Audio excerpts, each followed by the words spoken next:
How is the armored inventory of the armed forces of Madagascar? This island east of the southern tip of Africa have an interesting history where both its colonial history and the Cold War influenced its military. Let us explore. In the early years after independence, Madagascar was still under heavy French influence, and France sent American vehicles like the M8 Greyhound and M1A3 scout cars to Madagascar. These vehicles were second-hand vehicles that France earlier had received from the US, and that France now used to influence former colonies with military aid. But in the early 70s, Madagascar changed allegiance to the Soviet Union, and after that most of the armored vehicles have been of Soviet origin.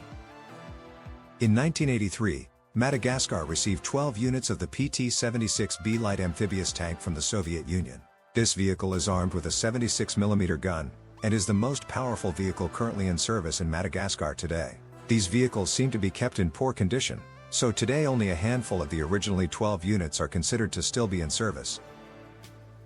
During the years 1983 and 1985, Madagascar received its most numerous armored vehicle currently in service today, namely the BRDM-2 Scout car.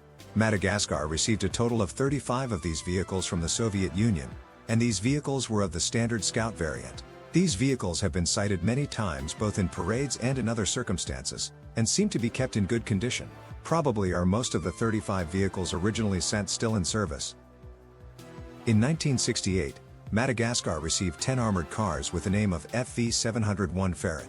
The vehicles were British, but sent to Madagascar through a French deal where France was the intermediary. Today, these vehicles are very old, but pictorial evidence suggests some of them are kept in good shape and are still in service.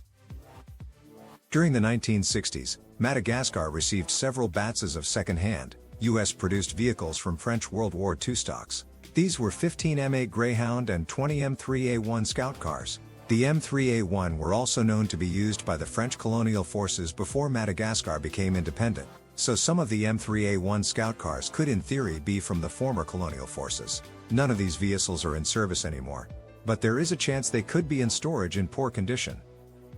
The only recently acquired armored vehicles in Madagascar today are 6 units of Panthera T4 armored personnel carriers that Madagascar received in 2020. These vehicles were both produced and delivered by United Arab Emirates, and offer protection against small arms fire and small explosives.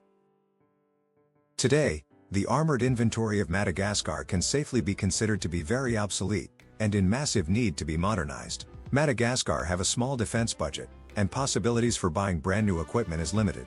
Numbers of vehicles in service given in sources today are usually far too high, and only counts vehicles received without considering attrition and decommissioning because of old age. Maybe around 50 of the BRDM-2, FV701, Panthera T4 and PT-76B are in service today. Please like and subscribe.